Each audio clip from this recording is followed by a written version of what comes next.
Hello अस्सलाम वालेकुम।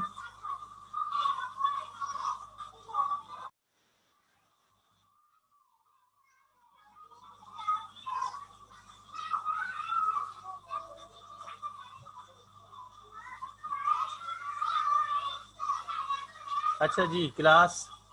तो सबसे पहले तो हम ये डिस्कस करते हैं कि हम लोगों ने लास्ट टाइम यानी कि कल की क्लास में हम लोगों ने फ़ज़ाइल कुरान पढ़ा था।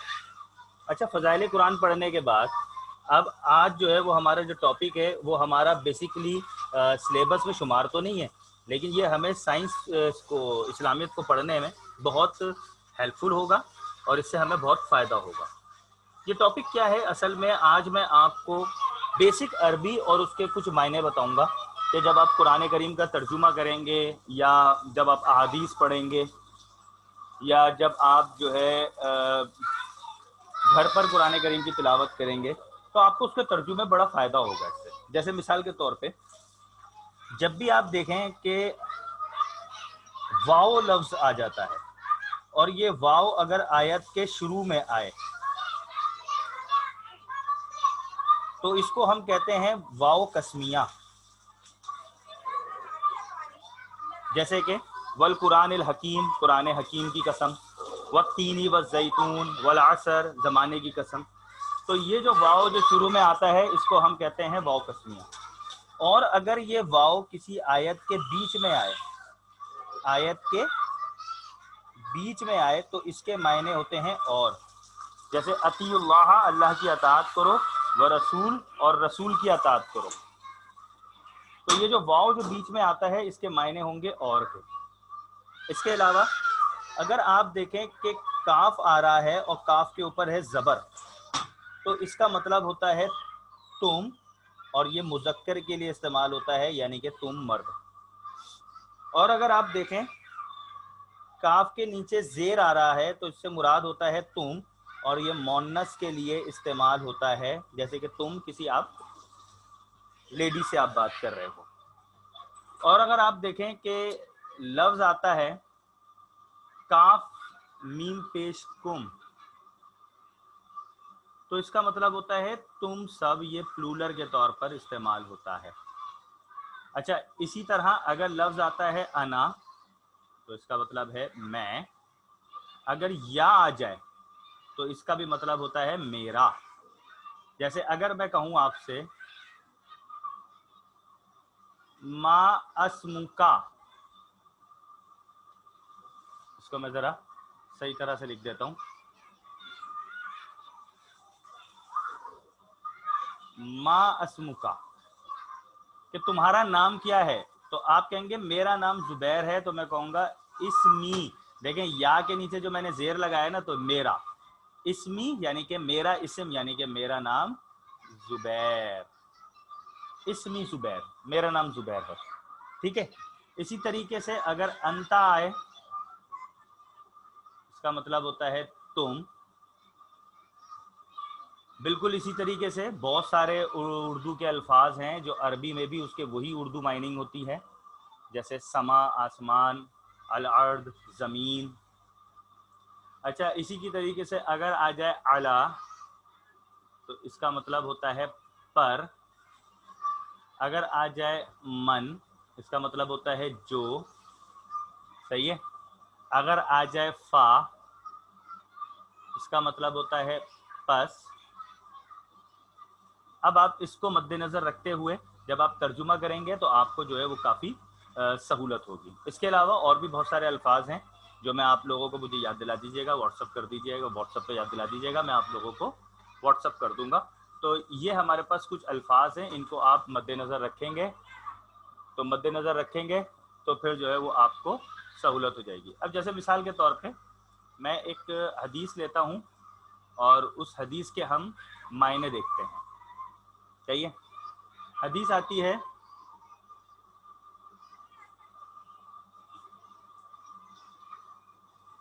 मन अहब्बा लिल्लाही। लाम के नीचे जब जेर आता है तो उसका मतलब होता है के लिए। इसका मतलब होता है मन यानी कि जो या जिसने, जिसने अल्लाह के लिए मोहब्बत की, जिसने अल्लाह के लिए मोहब्बत की। अल्हम्दुलिल्लाह। मन अहब्बा लिल्लाहि व अबग़ज़ा लिल्लाहि, और जिसने अल्लाह के लिए नफरत की। देखें वाव आ गया तो और, अबग़ज़ा यानी कि अल्लाह के लिए नफरत की।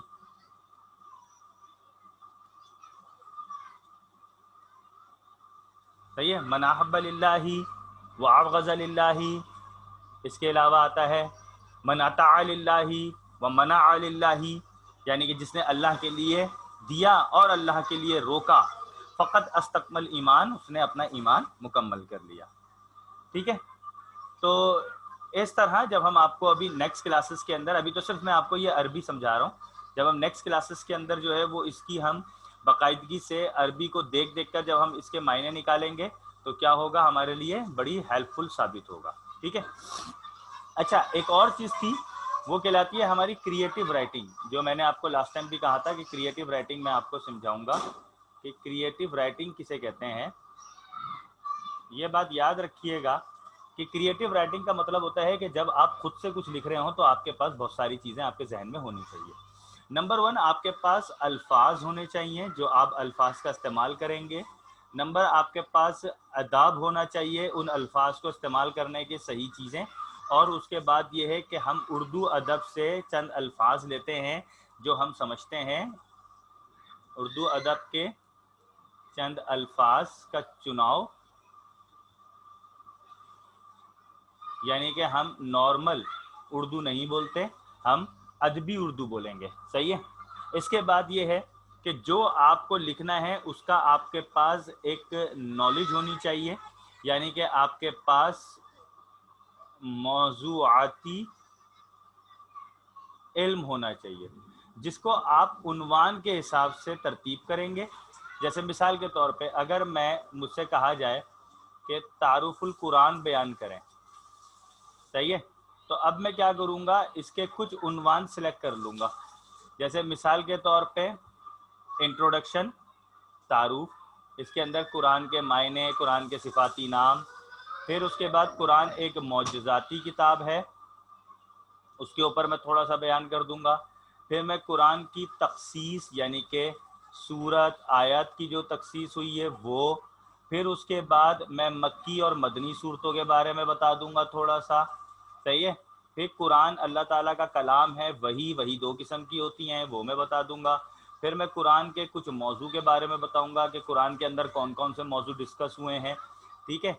फिर मैं कुरान के फ़ज़ाइल बता दूंगा, कुरान के कि कुरान को पढ़ने पे नेकी मिलती है और अगर आप इसको समझेंगे तो ज़िंदगी के अंदर इनकलाब हो जाएगा। तो ये मैंने तकरीबन कोई 7 टॉपिक निकाले। अब हर टॉपिक के ऊपर मैं 2-2, 3-3 लाइन लिखूंगा। मैं चाहूँ तो इनकी मैं हेडिंग बना दूँ, चाहूँ तो मैं इनको पैराग्राफ वाइज करूँ, तो मेरे पास एक पूरे टॉपिक का एक पूरी डिटेल आ जाएगी और मैं बआसानी से इसको लिख सकता हूँ। अच्छा, इसके साथ साथ आपके पास दलाइल होने चाहिए।